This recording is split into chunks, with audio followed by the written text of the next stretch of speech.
नमस्कार दोस्तों, आप सभी का स्वागत पूजा इलेक्ट्रिकल यूट्यूब चैनल में। आज की वीडियो का topic why bats get electrical shock but birds don't get electrical shock. पक्षियों को इलेक्ट्रिकल शॉक क्यों नहीं लगता और चमगादड़ भी एक पक्षी है लेकिन उसे इलेक्ट्रिकल शॉक लगता है, आखिरकार ऐसा क्यों? आज की वीडियो में हम यही जानने वाले हैं, तो वीडियो को शुरू से लेकर लास्ट तक जरूर देखें। चलिए वीडियो को स्टार्ट करते हैं। देखिए, स्टार्टिंग में ही हम जान लेते हैं किसी भी बर्ड या एनिमल को इलेक्ट्रिक शॉक किस कंडीशन पे लगता है। जब उसकी बॉडी में से इलेक्ट्रिकल करंट फ्लो होगी तभी किसी बर्ड को इलेक्ट्रिकल शॉक लगते हैं। अब इलेक्ट्रिकल करंट फ्लो होने के लिए भी कुछ रूल्स और रेगुलेशन फॉलो होती हैं, उनको हम समझ लेंगे तो बर्ड्स को इलेक्ट्रिकल शॉक क्यों नहीं लगता और चमगादड़ को इलेक्ट्रिकल शॉक क्यों लगता है, ये हमें समझने में बहुत ही आसानी होगी। तो चलिए उन पॉइंट्सों को एक एक करके देख लेते हैं। सबसे पहला जो पॉइंट है वो है, जिस भी सप्लाई लाइन की वायर से बर्ड कनेक्टेड है उस पर वोल्टेज का प्रेजेंट होना, उसमें वोल्टेज होना बहुत जरूरी है। वोल्टेज होगा तो उसकी बॉडी में से करंट फ्लो हो जाएगी।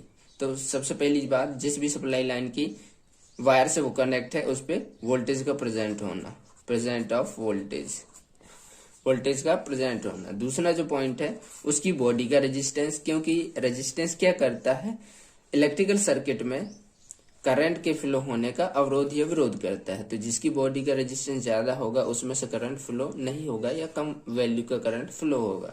तो लो रेजिस्टेंस, उसकी बॉडी का रेजिस्टेंस लो होना चाहिए। तीसरा पॉइंट है पोटेंशियल डिफरेंस। उस बर्ड का या एनिमल का दो पोटेंशियल डिफरेंस वाली सप्लाई लाइन के पॉइंटों से कनेक्ट होना चाहिए। चलिए इसको क्लियरली समझ लेते हैं। पोटेंशियल डिफरेंस आखिरकार होता क्या है। हमारे घरों में जो सिंगल फेज की सप्लाई आती है उसमें आप देखेंगे एक फेज का वायर होता है और एक न्यूट्रल का वायर होता है। तो हम देखते हैं कि फेज का वायर पे पोटेंशियल 220 वोल्ट होता है और न्यूट्रल वायर का जो पोटेंशियल होता है वो 0 होता है। इसी कारण से फेज वायर से होते हुए इलेक्ट्रिक करंट न्यूट्रल वायर की तरफ फ्लो होती है। और इन दोनों के बीच में यदि हम किसी बर्ड को कनेक्ट कर दें या फिर हमारे इलेक्ट्रिकल डिवाइसेस को कनेक्ट कर देते हैं तो उसमें से करंट फ्लो होने लगती है और वो हमारे काम करने लगते हैं। और ये potential difference phase to earth wire के बीच में या फिर अर्थ के बीच में भी होता है, क्योंकि हमारा जो अर्थ होता है वो ऑलवेज 0 पोटेंशियल पे रहता है और फेज का पोटेंशियल 220 होता ही है। इसी कारण से जब हम अर्थ पे या जमीन पे खड़े होकर फेज वायर को टच करते हैं तो देखिए 0 पोटेंशियल से 220 potential, in potential difference match हो जाता है। इसीलिए हमें इलेक्ट्रिकल शॉक लगता है जमीन पर खड़े होकर जब हम फेज वायर को टच करते हैं या फिर इसके संपर्क में गलती से आ जाते हैं।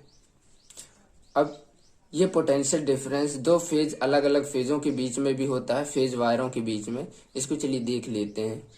ये मान लेते हैं कि ये सप्लाई लाइन की वायर है, आर फेज फ्लो हो रहा है, इस पे नीचे वाले पे वाई फेज और इसके नीचे वाले पे हम देखेंगे तो बी फेज फ्लो हो रहा है।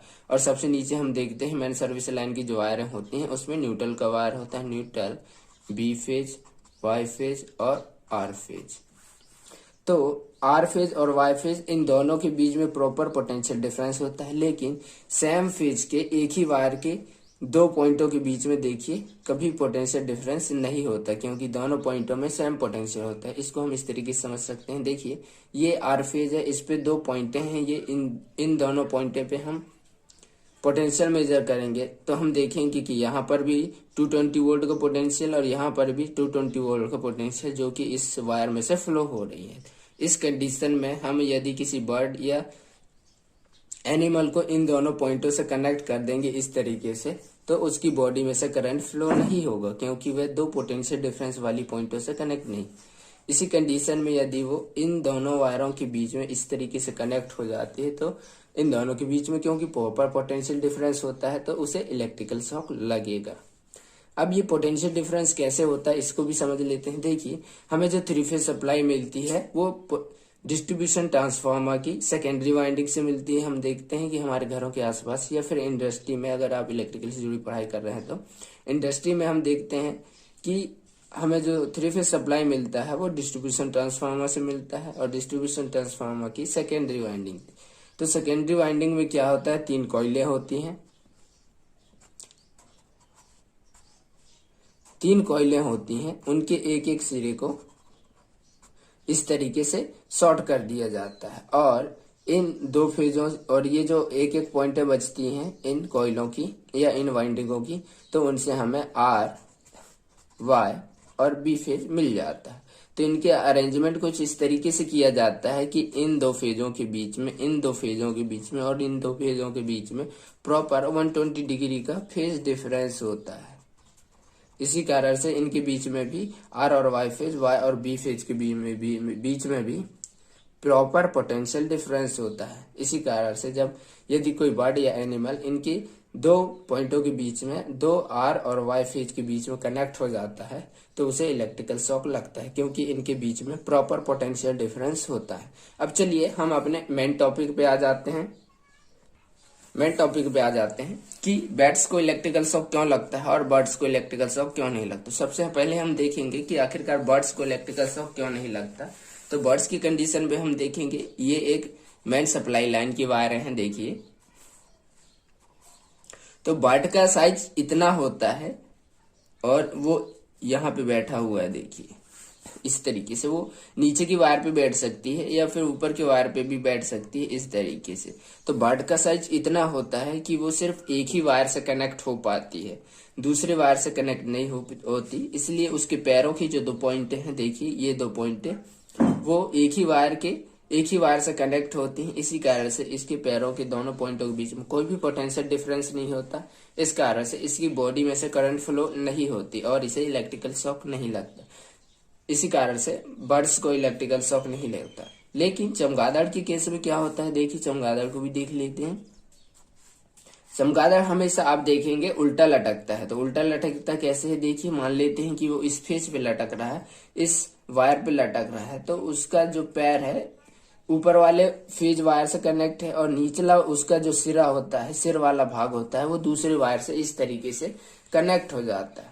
क्योंकि इन दोनों वायरों में फेज तोड़ रहा है, वो भी पोटेंशियल डिफरेंस वाला, इस कारण से इसको इलेक्ट्रिकल शॉक लगता है। और ये चमगादड़ फेज और न्यूट्रल के बीच में भी यदि लटकता है या टच हो जाता है कांटेक्ट में, तो भी उसे इलेक्ट्रिकल शॉक लगेगा, कुछ इस तरीके से। देखिए सबसे नीचे वायर पे भी यदि लटकता है तो भी उसे इलेक्ट्रिकल शॉक लगेगा, क्योंकि फेज और न्यूट्रल के बीच में भी पोटेंशियल डिफरेंस होता है।